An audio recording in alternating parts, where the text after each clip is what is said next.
1세기 당시 성도들과 그들에게 계시의 말씀으로 기록된 이 성경을 오늘 2019년을 사는 우리의 눈과 우리의 생각, 우리의 가치관으로 들여다보는 것은 결코 쉬운 일이 아닙니다.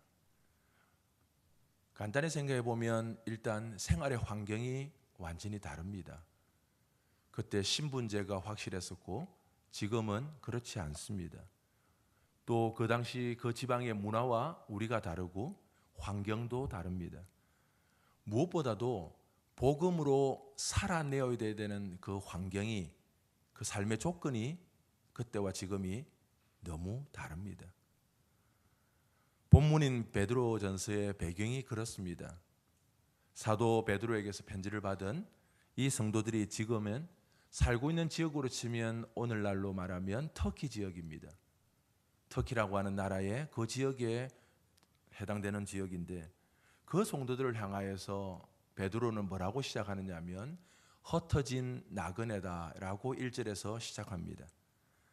사실은 이들의 상황 자체가 어떤지를 이 흩어진 나그네, 이 짧은 말 속에 다 들어와 있다고 해도 지나친 말이 아닐 겁니다. 왜 그런가 하면 이 변방에 살고 있는 1세기 로마를 중심으로 하고 있는 그 사회에서 제법 거리상으로 멀리 떨어진 터키에 흩어진 나그네라고 하는 평가를 받을 정도로 산다고 하는 것은 추측해보면 그들의 형편이 로마 사회 내에서 주류가 아니라는 뜻을 이미 내포하고 있습니다. 로마에게서 멀리 떨어진 변방에 살고 있고 2장, 3장, 4장을 계속 가보면 그들의 삶의 정황 자체가 흔히 말하는 주류 사회에 속한 그런 계급이 아님을, 물론 개인적으로 약간의 차이는 있을 수 있으나 전체적으로는 그렇게 이해할 수 있습니다.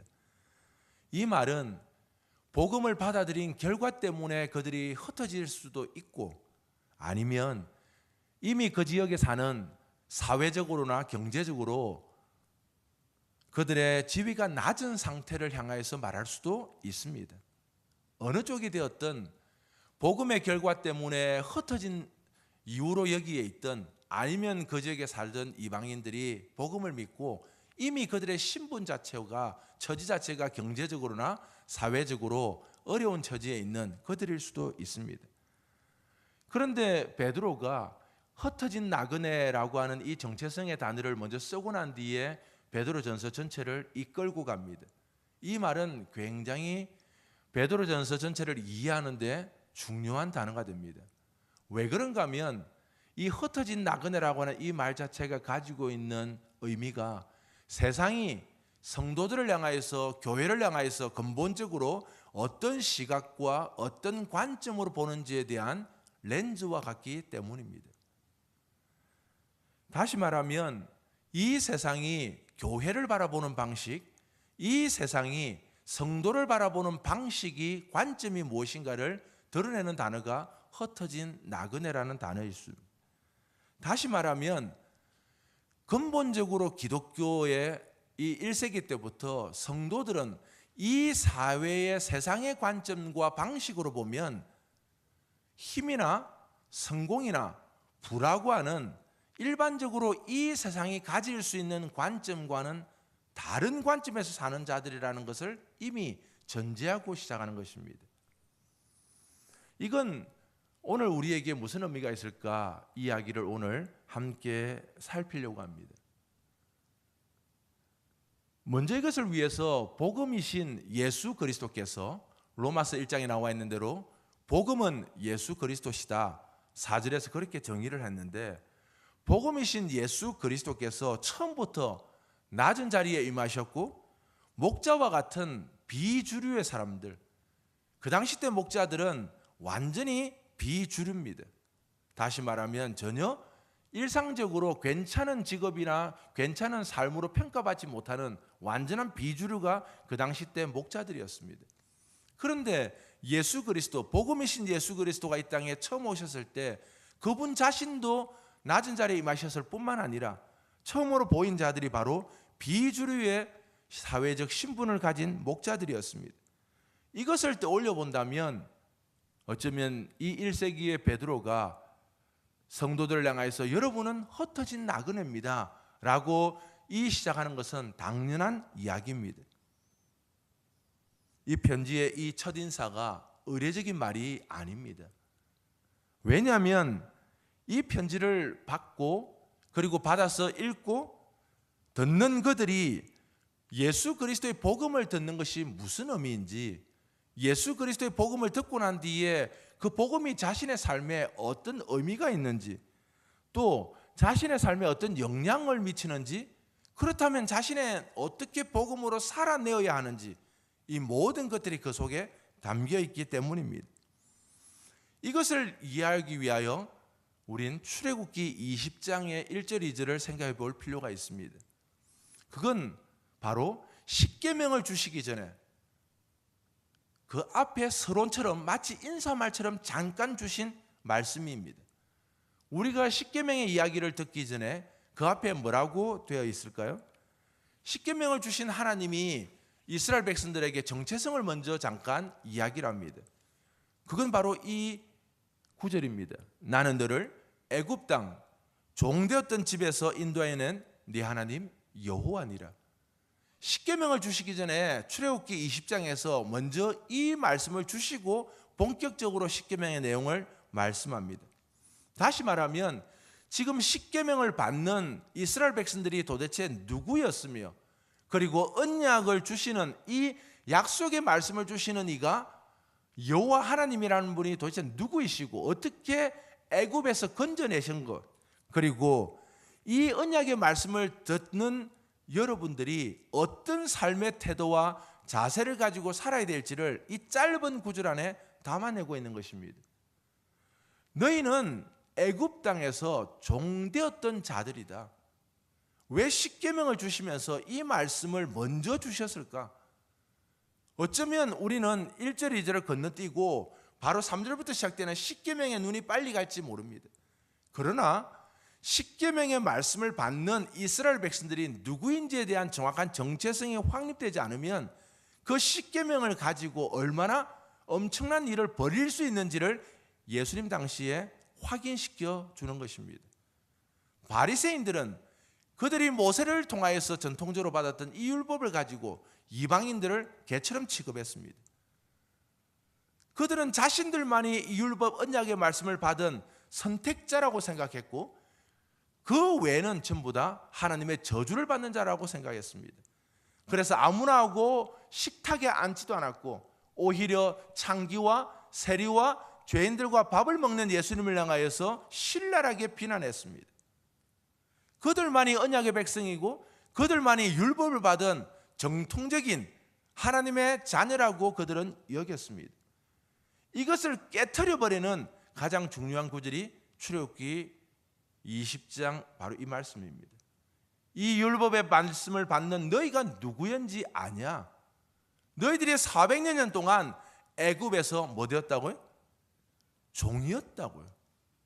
그리고 그 종에서 벗어난 자유자가 된 모든 과정들이 단 0.1%도 너희들의 공로나 힘이나 능력이나 지식이나 힘에 의해서가 아니라 전적으로 하나님의 위로부터 부어지는 은혜였다는 사실을 망각하지 말라는 일종의 경고문인 것입니다. 어떤 실력, 어떤 공로, 어떤 힘, 어떤 재주와 지식으로도 너희들이 종되었던 자리에서 자유롭게 할 수 없었다는 것을 잊지 말라는 것입니다. 바로 이 태도가 분명해야, 이 정체성이 분명해야 나중에 율법을 가지고 다른 사람을 평가하거나 다른 사람을 함부로 대할 수 없다는 것입니다. 율법의 말씀을 다 모으면 예수님과 율법사의 그 유명한 선한 사마리아인 이야기에서 나오는 예수님의 질문에 대하여 율법사가 대답한 것처럼 율법의 말씀을 딱 모으면 두 가지로 정리가 되지 않습니까? 하나님 사랑과 이웃 사랑입니다. 바로 이웃 사랑, 어쩌면 종교적으로 그것도 조금 더 살펴야 할 내용들이 있지만 오늘은 그 부분은 빼고 종교적으로 훨씬 하나님을 사랑한다고 말할 수 있습니다. 오늘날도 똑같죠. 지극히 열심으로 예배드림으로 지극히 열심으로 봉사함으로 하나님을 사랑한다고 하는 앞에 부분, 하나님 사랑에 대하여 자기는 그래도 괜찮은 신자인 것으로 생각할 수 있습니다. 근데 그것과 더불어서 그와 같이 계층이 있는 게 아닙니다. 하나님을 사랑하고 그와 같이 동등 계층으로 이웃을 사랑하라 했을 때 이 이웃에 대하여 선한 사마리아인 이야기로도 풀 수 있지만 출애굽기 이야기로 보면 너희들이 종되었던 상태를 인정해야 이웃을 온전히 사랑할 수 있는 근거가 된다는 것입니다. 다시 말하면 내가 이 성도됨에 무엇인가 실력이나 재주나 능력이나 어떤 공로가 나에게 있다는 사실을 스스로 생각하는 순간 누군가를 차별화할 것이기 때문입니다. 저 집이 저렇게 되는 것은, 저 가정이 저렇게 되는 것은, 저 성도가 저렇게 되는 것은 나와 다른 그 무엇인가가 있는, 지난 시간에 제가 욥기를 들어서 잠시 설명드렸던 그것과 똑같은 것입니다. 욥의 세 친구가 욥을 향해서 신랄하게 이야기했던 것이 무엇입니까? 너가 이렇게 된 것은 반드시 우리가 모르는 하나님 앞에 너 죄가 있을 거다. 하나님은 어떤 분이시냐? 아무렇게나 하시는 분이 아니시다. 분명히 너가 이렇게 10자녀가 죽고 재산이 다 상실되며 너의 몸이 이렇게 악화된 데는 우리가 모르지만 하나님만이 아시는 죄가 있을 거라고 인과응보적으로 끝까지 세 친구는 욥을 몰아붙였습니다. 어쩌면 오늘 우리에게도 이런 태도와 자세가 동일하게 있을 수 있습니다. 우리가 오늘 성도됨으로 예배드리는 이 모습이 그래도 나에게 무언가의 공로나 실력이나 재주나 지식이나 뭔가 있다고 생각하는 순간 바로 출애굽기에서 이야기한 너희가 종되었던 상태를 잃어버린 것입니다. 우리가 에베소서식으로 표현하면 완전히 죽었던 자리에서, 영원히 죽었던 자리에서 100% 전적으로 예수 그리스도의 십자가 은혜로 구원받아서 오늘 우리가 예배자가 되었는데 이 사실을 잊어버리는 것과 똑같은 이야기가 되는 것입니다. 복음은 가장 먼저 복음이신 예수 그리스도와 연합하여 살게 합니다. 그리고 그리스도와 연합한 자들은 복음으로 살아가게 합니다. 그리고 복음의 삶을 살아가게 합니다. 복음의 삶, 즉 그리스도인으로 산다는 것, 오늘 제목입니다. 그리스도인으로 산다는 것은 이 세상의 방식, 베드로가 말한 것처럼 흩어진 나그네라는 단어를 쓰면서 이 세상 관점에서 교회와 성도들을 바라보는 그 방식, 그 눈으로 보면 지극히 낯선 삶이 됩니다. 이 세상의 방식은 무엇을 기준으로 이해를 합니까? 철저히 가진 것, 누리는 것, 소유한 것. 다른 식으로 말하면 주류의 삶입니다. 적어도 사람들이 부러워할 만하고 박수 칠 만한 삶, 사람들이 고개를 끄덕이며 그래도 괜찮게 살았다고 말할 성공의 삶, 그 삶의 방식으로 렌즈를 통용해서 보게 합니다. 복음은, 그런데 말입니다, 복음은 분복으로 주신 선물 외에 그 어떤 것도 살아가는 방식으로서의 이런 방식이 목적이 될 수 없음을 선언하고 시작합니다. 저는 우리가 받는 재물이나 지식이나 건강이 의미 없다는 뜻이 아님을 분명히 말씀드립니다. 그건 분복으로 주신 선물이란 뜻입니다. 우린 살아가면서 겪습니다. 어떤 아이는 10대 때 죽습니다. 그러면 큰 죄를 지어서 저주받아 죽는 것입니까? 그렇게 열심히 신앙생활해도 췌장암에 걸려서 죽을 수 있습니다. 그렇게 복음으로 살아내어도 교통사고로 20대 때 죽을 수도 있습니다.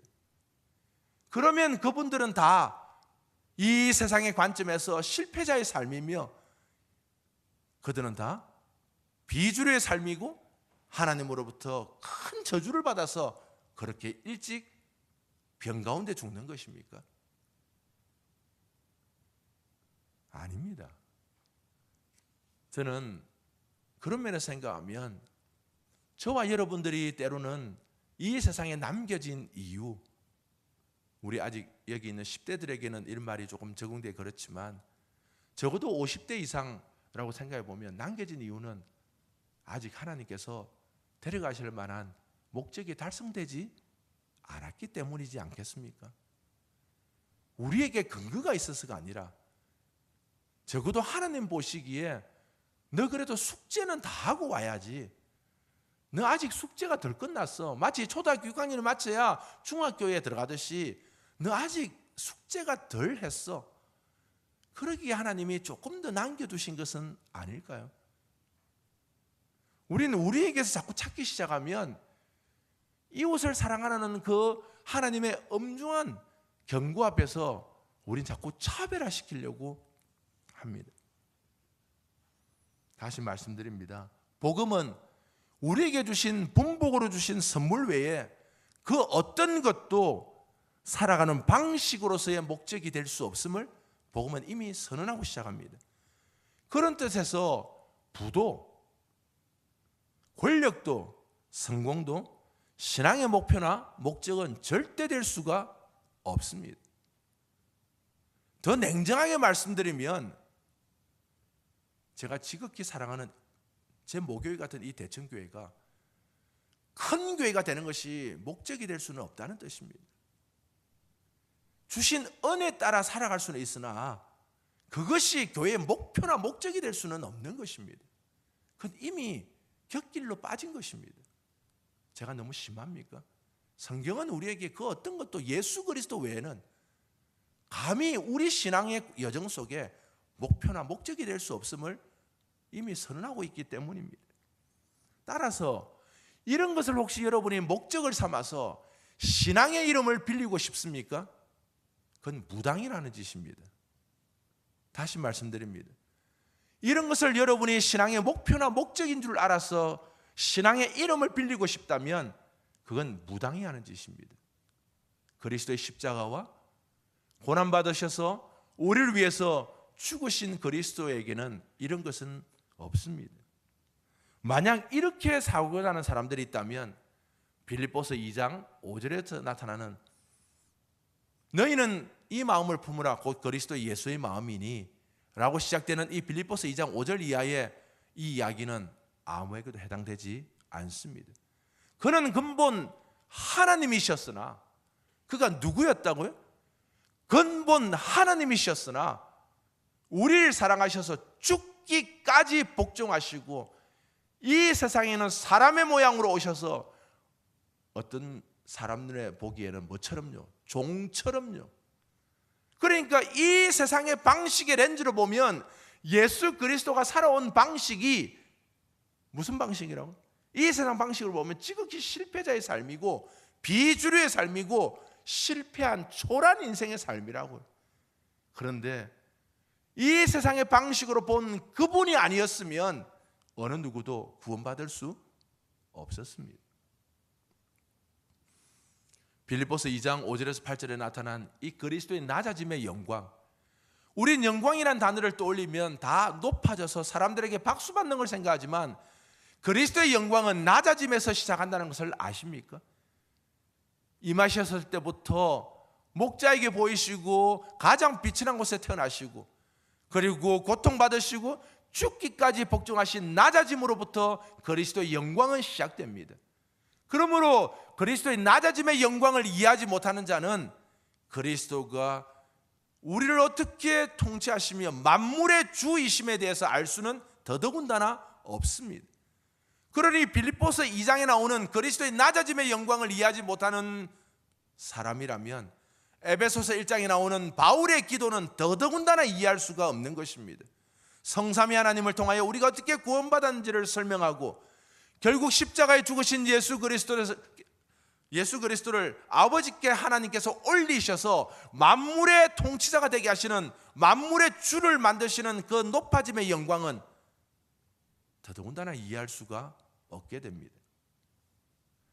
잠깐 오늘 우리의 교회 현실을 생각해 봅시다. 이런 관점에서 하나님은 우리 대한민국 조국에 하나님께 복종하여 헌신하는 자들, 예를 들면 18세기, 19세기 후반, 20세기 초반에 들어온 바로 그 선교사들을 통하여서 복음이라고 하는 선물을 우리에게 전해주셨습니다.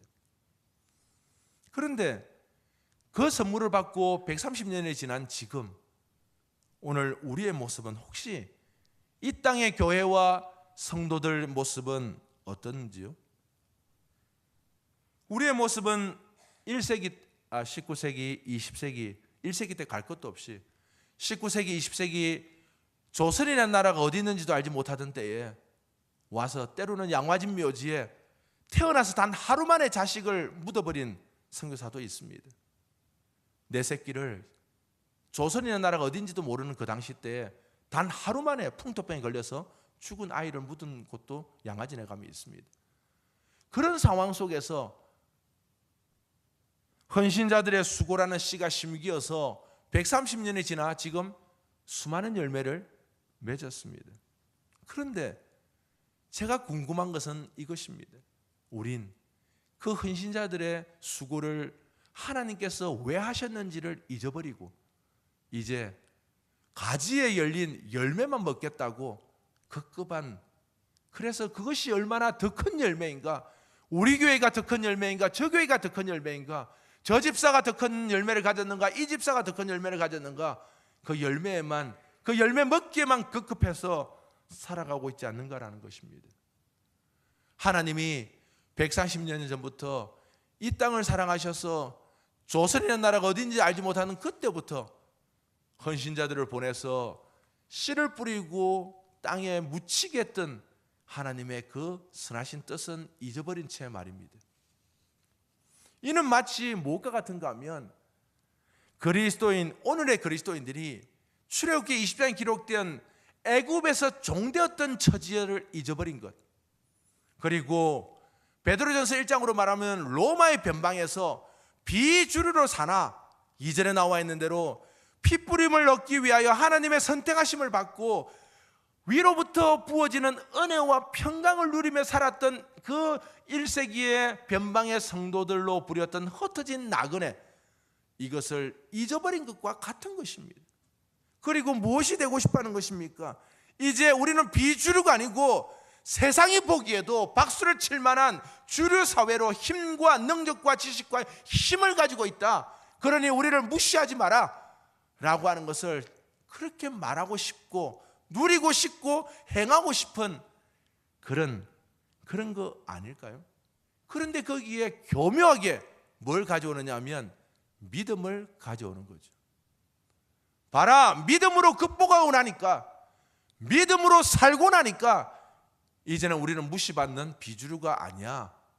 우리 내 자식 봐, 좋은 대학 나오고 좋은 직장 가져서 예수 믿으니까 이렇게 되었어, 이제 무시하지 마 라고 하며 믿음이라는 것으로 극복해서 마치 이제는 우리가 비주류의 삶이 아니라 이 사회 속의 주류의 삶으로 권력과 힘을 가지고 사는 것처럼 행세하고 싶은 것은 아닙니까?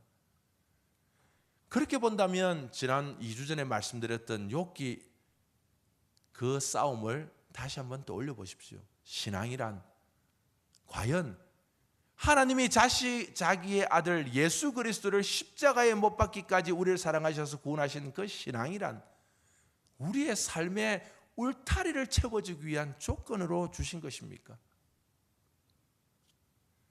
혹 오늘 사는 우리가 이런 생각을 가지고 살고 있다면 사도 베드로가 오늘 다시 이 첫 편지의 서두에 시작한 흩어진 나그네 되씹어 보십시오. 저와 여러분에게도 똑같은 계시의 말씀입니다. 그리고 그들이 비록 육체적으로 흩어진 나그네로 비주류를 사는 것처럼 보이지만 그러나 그것이 끝이 아닙니다. 어떤 위로가 있습니까? 하나님 아버지의 미리 아심을 따라 성령이 거룩하게 하심으로 순종함과 예수 그리스도의 핏부림을 얻기 위하여 택하심을 받은 자들이다. 1절과 2절의 이 표현은 완전히 반전되는 것입니다. 흩어진 나그네만 보면 완전히 비주류로 이 세상에서 어떻게 살아야 되나 고민스러울 수 있는데 베드로는 우리의 형편과 조건이 그렇다 할지라도 우리가 원래 하나님 안에서 누구였던가를 다시 한번 떠올리게 해줍니다. 이건 베드로전서 전체를 꿰뚫고 있습니다. 2장 11절에 보면 베드로는 이렇게 표현합니다. 여러분들이요, 여러분은 거류민과 나그네입니다. 다시 반복하죠. 여러분은 여기에 정착해서 주류로 사는 것이 아니라 여러분은 거류민과 나그네입니다. 그리고 2장 18절에는 정말 이 거북스러운 사환들아 시작합니다. 그 안에 사환들, 우리 번역이 너무 정중하게 되어 있어 그랬는데 이 사환들은 1세기 때 종이고 노예입니다. 다시 말하면 죽음과 삶이 누구 손에 있을까요? 주인 손에 있습니다. 우리 번역은 너무 정중하게 까다로운 주인에게도 복종하라 이래 됐는데, 이 까다롭다가 성질 정도가 까다로운 것이 아닙니다. 마음에 불편하면 여기 있는 사환들, 종노예를 팔아버리고 죽여버릴 수도 있다는 뜻입니다. 지금의 갑을관계 정도가 아닙니다. 생명과 삶의 문제를 주인에게 뒀던 때였습니다. 그런데 그들에게 베드로는 사환들아 복종해라. 비록 너희들의 주인이 까다롭질더라도 복종해라. 베드로의 정신이 이상하지 않고서야 어떻게 비주류로 사는 삶도 고통스러운데, 변방에서 경제적으로나 사회적으로나 경제적인 지위가 낙후되어서 낮아서 사는 것도 괴로운데, 거기에 있는 그 사환들, 종들에게 무슨 확인 사살시키는 것도 아니고 너희 주인이 너를 팔아버릴 정도로 까다롭다 할지라도 복종해라. 너희가 악으로 그들에게 비판받으면 무슨 소용이 있냐? 그렇게 말하면서 마치 바울이 말한 것처럼 선으로 악을 악으로 갚지 말고 선으로 악을 이겨라. 고통스러운 요구를 하는 것입니다. 이게 관념이나 머릿속의 이야기가 아니라 1세기 실존의 상태에서 이 비주류로 고통스럽게 살고 있던 믿음의 성도들에게 베드로는 여러분들의 삶을 안다. 그러나 그것으로 악을 악으로 갚지 말고 너희들이 가지고 있는 그 상황 속에서 때로는 너희들의 주인이 까다롭든 힘들게 하든 견디어내는 힘을, 위로부터 오는 은혜와 평강, 부활의 소망이 있음을 잊지 말라고 하는 것입니다. 쉬운 방식이 아닙니다. 3장 1절에 보면 아내들아 남편에게 복종하라. 이건 더 괴로운 겁니다. 왜 그런가 하면 1세기 때 법적으로 로마 당시에 아내들은, 여자들은 법적 권리가 아무것도 없었습니다. 이게 어느 정도 상황이냐면 자식이 교회를 다닌다면 남편에게 말하지 않고 자식이라도 교회를 데리고 가기 위해서 얘들아 오늘 교회 갈래? 라는 말 자체가 금지됐다는 뜻입니다. 여성들은 물건 취급받았고 법적인 아무 권리가 없었습니다. 종교적 권리도 없었습니다. 그러니 지금 이 배경 자체가 믿지 않는 남편을 배경으로 하는 것입니다.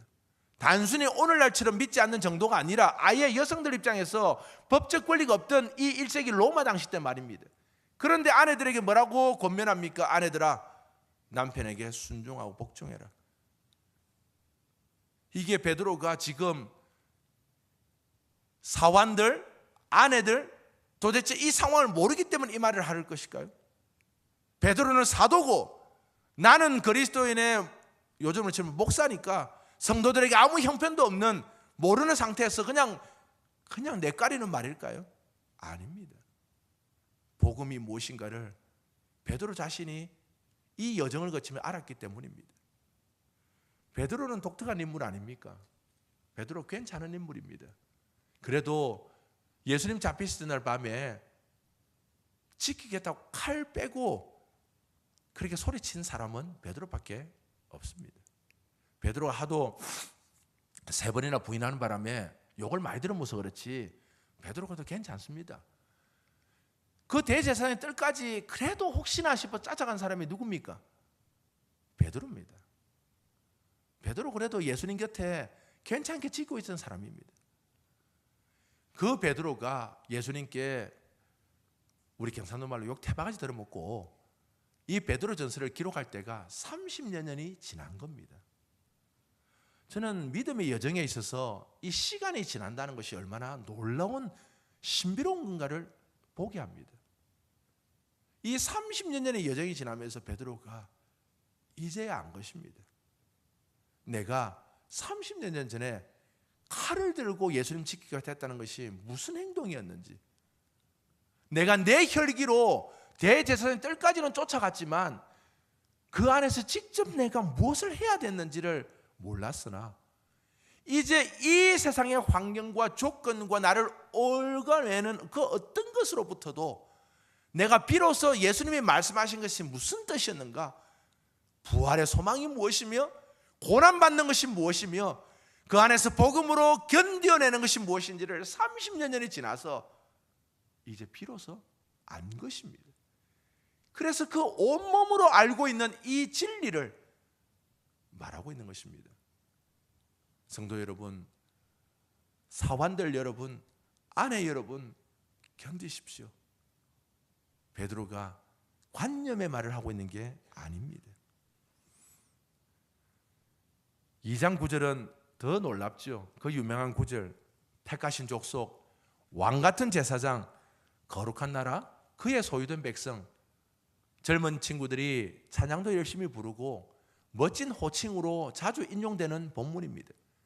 하지만 제가 방금 말씀드렸던 2장 11절, 2장 18절, 3장 1절 이 사이에 2장 9절이 놓여 있습니다. 성경 읽기를 잘 하시라는 뜻입니다. 저를 보십시오. 이 유명한 2장 9절이 어디에 놓여 있는가 하면 단독으로 이 호칭을 부르기 위해서 별도로 놓여지는 게 아니라 2장 11절에 거르민과 나그네로 시작하는 이 본문 바로 앞에 있고, 그리고 사환들아, 아내들아, 이 이야기를 하기 위해서 2장 9절에 호칭이 나와 있다고요. 그렇게 본다면 이 2장 9절에 왕같은 족속, 이 제사장, 이 말이 우리를 즐겁게 해주려고 부르는 호칭이 아님을 너무나 쉽게 성경 읽기만 해도 알 수 있단 말입니다. 왜냐하면 바로 그 뒤에 뭐라고 연결되어 있습니까? 우리 2장 9절 한번 볼까요? 그러나 너희는 택하신 족속이요 왕같은 제사장들이요 거룩한 나라요 그의 소유된 백성이니, 그 다음 다 같이 읽습니다. 시작. 이는 너희를 어두운 데서 불러내서 그의 기이한 빛에 들어가게 하신 이의 아름다운 덕을 선포하게 하셨습니다. 무슨 말입니까? 저와 여러분을 영원히 죽을 수밖에 없는 자리에서 불러내셔서 영광의 빛 가운데, 그 은혜 가운데 들어가게 하신 이, 다시 말하면 이 호칭이 언제 써먹어지느냐 하면 우리가 얼마나 괜찮은 자인지를 설명하는 데 써먹어지는 데가 아니라 우리를 영원히 죽을 수밖에 없는 자리에서 불러내신 그분의 놀라움을 선전하고 사용하는데 우리가 제사장처럼 희생당함으로 쓰여진다, 이 뜻입니다. 1세기 때를 보면 왜 제사장이라는 단어를 베드로가 굳이 썼을까요? 제사장의 역할은 딱 하나입니다. 희생 제사를 통해서 죄를 사는 것이며 희생 제물로 되는 겁니다. 그런데 구약 때 제사장으로서 완전할 수 없었기 때문에 히브리서식으로 표현하면 예수 그리스도가 단번에 자기 자신을 제물로 드림으로 우리를 구원하신 것 아닙니까? 굳이 베드로가 우리를 향하여서 1세기 때 성도들을 향하여서 제사장의 단어를 썼던 이유는 바로 여러분들이 이 1세기 사회 속에서 제사장 역할을 함으로, 다시 말하면 죽는 희생제물이 됨으로 사람들이 쳐다보게 되고 그 죽음이 왜 필요한가를 볼 때 바로 죄를 사하셔서 구원케 하시는 그 아름다운 빛을 보게 하신 하나님을 증거하는데 우리가 그렇게 쓰임받는 호칭으로 주셨다는 말입니다. 이건 영광스럽게 뽐내라고 주신 말이 아니란 뜻입니다.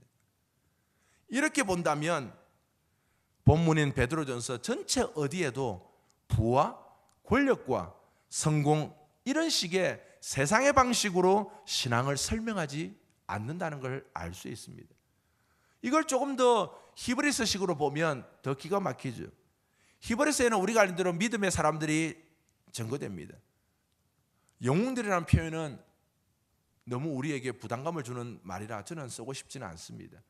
그냥 믿음의 선배들이 정말 여럿일 수도 있었으나 하나님 앞에 자신을 드린 믿음의 선배들 이야기가 쭉 기록되어 있습니다. 그러다가 36절에 가면 놀라운 표현이 나오죠. 어떤 이들은, 앞에 이름을 쭉 모세와 비롯해 쭉 대다가 갑자기 36절에서는 어떤 이들은 이렇게 말합니다. 이름도 없습니다.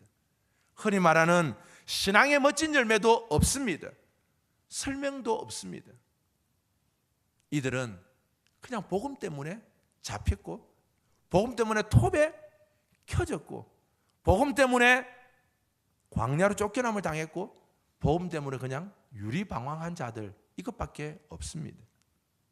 그런데 이렇게 36절에 어떤 이들이라고 말하고 난 뒤에 바로 이어서 38절에 성경은 기가 막히게 평가를 합니다. 이런 사람은 세상이 감당하지 못하느니라. 세상의 방식으로 기독교를 이해하는 것은 정말 위험한 방식입니다. 세상의 렌즈로 교회와 성도를 평가하는 것 또한 정말 위험한 것입니다. 교회는 철저하게 복음으로 세워지는 곳이고, 복음으로만 평가받고, 복음으로만 설명될 수 있어야 합니다. 예수님 당시에도, 베드로 당시에도 부자는 있었습니다. 권력자도 있었고 성공한 사람도 있었습니다. 이것을 부정하는 게 아닙니다. 예를 들면 빌립보 교회에 초석이 된 자주장사 루디아를 생각해 보십시오. 그분이 있었기에 빌립보 교회가 시작될 수 있었습니다. 사도 바울에게 기꺼이 집을 제공한. 저는 오늘도 사업을 하며 장사를 하고 직장을 열심히 하는 것은 바로 이런 개념에서 굉장히 중요한 것입니다. 저는 이걸 지금 다른 말로 평가하는 것이 아닙니다. 얼마든지 권력자도 부한자도 지식자도 하나님 나라에서 얼마든지 루디아처럼 그렇게 교회의 초석이 될 수 있습니다. 지금 베드로전서 이야기는 그 이야기가 아닙니다. 바로 신앙을 뭘로 보는 거, 어떤 렌즈로 어떤 방식으로 보는가이며, 그것을 보는가에 따라서 우리 소위 그리스도인이라고 하는 사람들이 살아내는 방식이 전혀 달라지기 때문입니다. 예수 그리스도의 구원에 이르는 이 핏부림을 얻는, 베드로식으로 말하면 이 핏부림을 얻는 그리스도인을 산다는 것은 세상의 방식이 아니라는 뜻입니다. 그럼 무슨 방식입니까? 지극히 약함의 방식입니다. 이게 기독교가 말하는 역설적인, 예수님이 그렇게 오셨고 그렇게 사셨고 믿음의 선배들이 그렇게 살아갔습니다.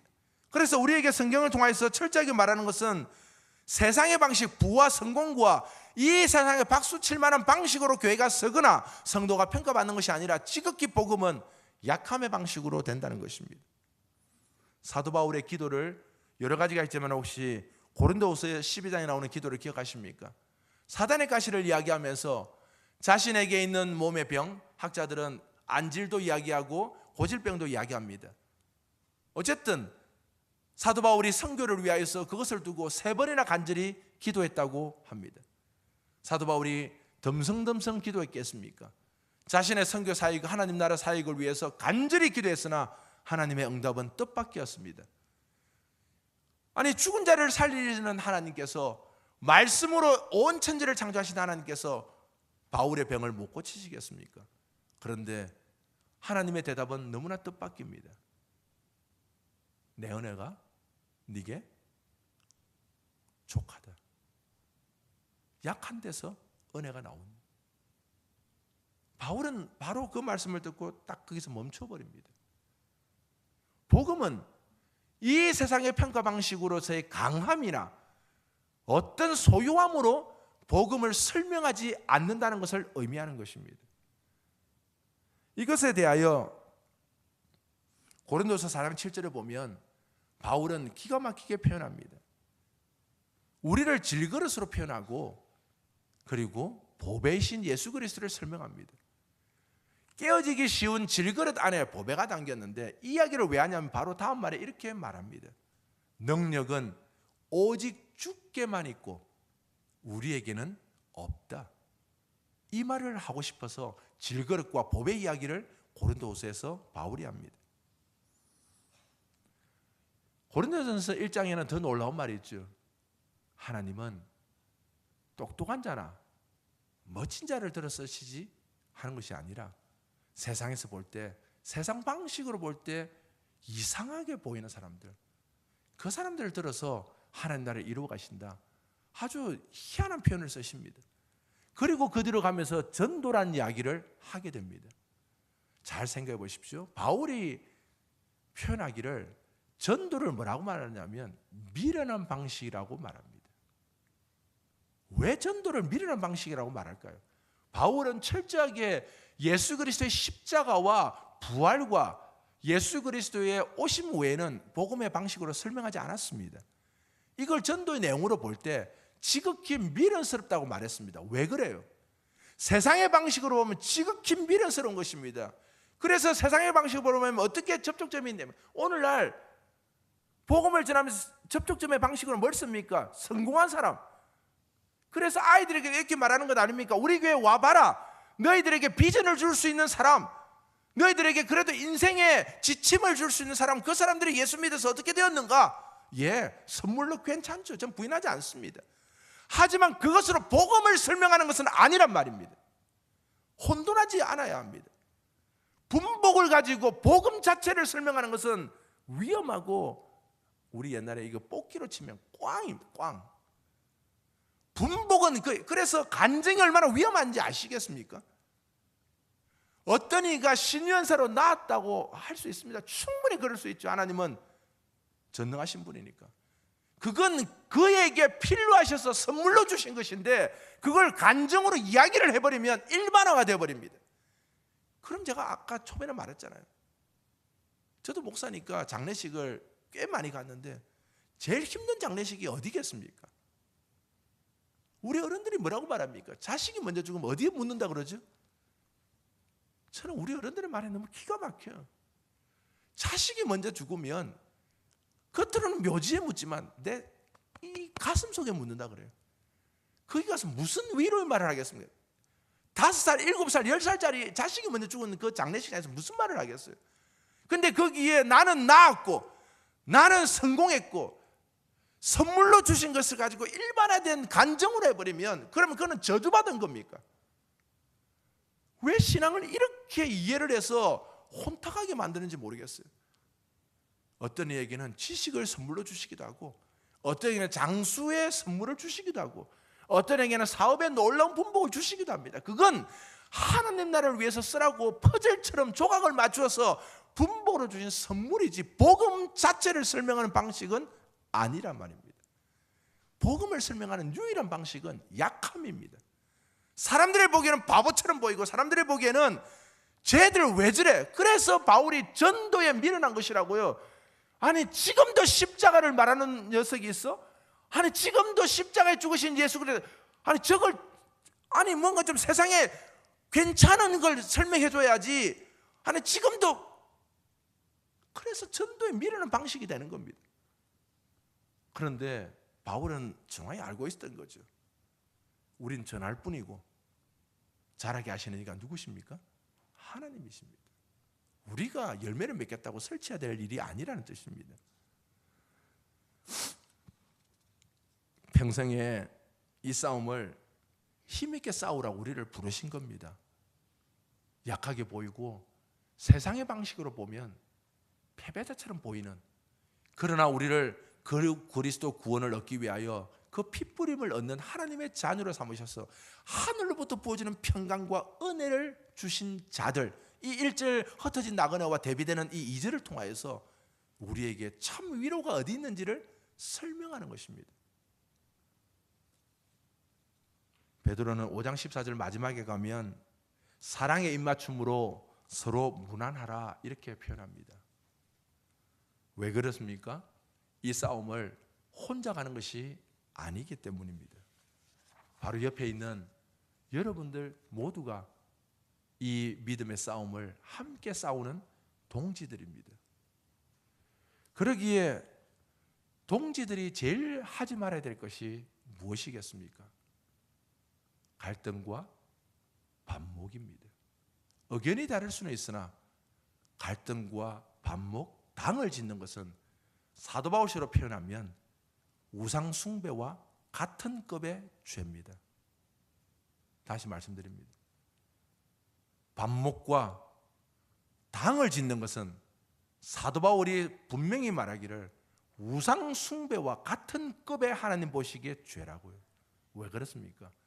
문안으로 하되 서로 입맞춤으로 그리스도 안에서 이 지리한 싸움 언제까지 될지 모르나 주님 나를 부르실 때까지 가야 될 이 믿음의 싸움, 약함으로 보기에는 이 세상이 너무나 우리를 이상하게 평가하는 이 현실 속에서 견뎌내야 될 이 싸움에 바로 옆에 동지들과 가야 되는데, 이 동지들을 반목하고 질투하고 싸워서 당을 만들면 하나님 보시기에 우상 숭배와 같은 급의 죄를 짓는 것입니다. 되기 때문입니다. 잊지 마십시오. 약함의 방식으로 사는 것, 그리스도인은 이렇게 살아가는 것, 세상의 눈으로 보면 진짜 낯선 것입니다. 세상은 못 견딥니다. 혹시 여러분들도 이것 때문에 못 견디지는 않습니까? 내 자식이 그래도 괜찮아야 되는데 못 견디지는 않습니까? 적어도 부모된 우리의 입장에서 내 자식들의 눈을 쳐다보고 아비처럼 살아라, 애미처럼 살아라, 이 성경을 대놓고 말할 수 없고 그저 비전을 이야기하며 다른 것을 말하고 있다면 제가 분명히 말씀드리건대 꽝입니다. 하나님 나라 마지막 섰을 때 우리는 아무것도 해줄 이야기가 없다는 뜻입니다. 우린 여전히 그렇다면 세상의 방식으로 신앙의 이름을 빌려서 살고 싶은 무당짓을 하고 있는 것과 같은 것입니다. 심한 말을 한 것을 용서하십시오. 그러나 성경은 그렇게 가르칩니다. 약함으로 사는 것, 세상의 눈에는 낯선 삶입니다. 그래서 궁극적으로 세상이 우리를 향해서 질문케 해야 합니다. 뭘요? 선생들이여, 내가 어떻게 하여야 구원을 받겠는가? 사도행전 16장 30절. 세상의 방식으로 온통 가다가 어느 순간 딱 벽에 부딪혔을 때, 그게 죽음 앞에 되었던 고통이 되었던 어떤 상황이든 자신의 삶으로 도저히 풀어낼 수 없는 그 맞닥뜨리는 그 상황 속에 사도행전 16장 30절에 그 간수가 던졌던 질문, 그들의 눈에 보기에는 지극히 약함의 방식으로 살았던 바울과 실라, 도대체 세상의 성공과 부와 권력의 방식으로는 도저히 이해될 수 없는 삶을 살아낸 그들 앞에 마지막 자결하려고 했던 그가 던졌던 질문, 선생들이여, 내가 어찌하여 구원을 당신처럼 받겠는가? 이게 결국 마지막에 세상이 교회를 향하여서, 성도를 향하여서 던져야 될 질문이라는 겁니다. 그것 말고 내가 어찌하여 당신처럼 성공하겠는가? 서점에 가서 자기 개발서 보라고 하십시오. 스티브 잡스부터 시작해서 몇십 조를 이룬 수많은 부자들의 이야기가 서점의 책들로 가득합니다. 어떻게 하면 성공했는지 성공에 관한 이야기가 서점에 가면 가득합니다. 성경은 아무 관심이 없습니다. 성경은 저와 여러분이 영원히 죽느냐, 그리스도의 생명을 받아 사느냐, 여기에만 관심이 있습니다. 기억하십시오. 성경은 이런 의미에서 오직 복음이신 그리스도께만 초점을 맞추지, 복음으로 말미암은 결과로 내가 무엇을 누리는가에는 관심을 두지 않습니다. 혼돈하지 마십시오. 그래야 세상의 중심이고 세상의 주인이시고 그리고 만물의 주이신 그리스도를 기억하고 그분으로 만족하며 살 수 있게 됩니다. 쉽지 않습니다. 그래서 평생의 싸움이라고 말하는 것입니다. 혹 세상의 중심이 인간이고 자기가 우주의 주인이라고 가르치는 이 세상의 방식에서 그 유혹을 견디며 싸워야 할 힘은 0.01%도 나에게 있지 않습니다. 그래서 베드로가 은혜와 평강이, 하늘로부터 주어지는 이 은혜와 평강이 여러분들에게 있습니다 라고 2절에서 대비시켜 말하는 것입니다. 예수 그리스도 안에서 한 가족된 대청의 성도 여러분, 여러분은 우리의 주인이신 예수 그리스도를 믿는다고 고백하기에 이 아침에 나왔을 겁니다. 그러면 여러분은 우리의 주이신 예수 그리스도를 믿고 무엇이 바뀌었습니까? 여러분의 답을 주 앞에서 하시고 이 평생의 싸움을 사십시오. 기도하겠습니다. 하나님 아버지, 우리에게 주어진 삶이 얼마인지 알지 못하나 믿음의 싸움을 살기에 쉽지 않은 현실인 것은 압니다. 내 생애가 얼마인지는 주님의 손에 있으나 이 땅을 복음 안에서 어떤 방식으로 살아야 될지는 말씀을 통해서 배웁니다. 잘 견디게 하시고 잘 이기게 하셔서 지치지 않고 이 믿음의 싸움을 걷게 하여 주시기를 원합니다. 이 싸움의 길을 나 혼자 가지 않고 우리 대청에 놀라운 믿음의 가족들을 주심을 감사합니다. 홀이라도 질투하거나 반목해서 하나님 앞에 죄 짓는 자 되지 않게 하시고, 때로는 생각과 방법이 다를지라도 모두가 주 안에 있는 우리의 주인이신 주를 믿는 한 백성임을 기억하고, 그렇지 않아도 낯선 삶으로 살아가는 이 현실 속에 지치지 않도록 서로 격려하고 서로 안아주며 거룩한 입맞춤으로 서로 무난하며 이 믿음의 싸움을 사는 복된 그리스도인들 되는 우리 대청의 가족들 되도록 축복하여 주옵소서. 예수님의 이름으로 기도합니다. 아멘.